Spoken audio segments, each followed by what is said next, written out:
Andhra Pradesh journalist union, APJU, print and electronic media రాష్ట్ర నూతన కార్యవర్గ నియామకం ఇవాళ విజయవాడలో నిర్వహించారు.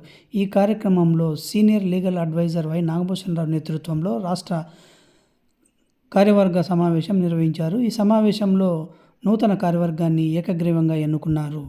రాష్ట్ర అధ్యక్షులుగా జాలే వాసుదేవనాయుడు, ప్రధాన కార్యదర్శిగా చలాది పూర్ణచంద్రరావు గారు, అలాగే ఉపాధ్యక్షులుగా ఎన్. వెంకటరమణ, రాజా, చలపతి, అదనపు కార్యదర్శిగా జిఎన్ రావు, ఆర్గనైజింగ్ సెక్రటరీగా బి. నాగరాజు, కోశాధికారిగా ఆర్డి ప్రసాద్, కార్యదర్శులుగా Y. Srikanth, P. Venkataramana, Allam Ranganayakulu, joint సెక్రటరీగా హరనాథ్ రెడ్డి, కార్యవర్గ సభ్యులుగా పసుపులేటి రాజశేఖర్, తేళ్ల సందీపులు ఎన్నికయ్యారు. అలాగే ఈ యూనియన్ గౌరవాధ్యక్షులుగా మండలి బుద్ధప్రసాద్ గారిని ఎన్నుకున్నారు. ఈ సందర్భంగా సంఘం బలోపేతానికి కృషి చేస్తామని అధ్యక్ష కార్యదర్శులు పేర్కొన్నారు.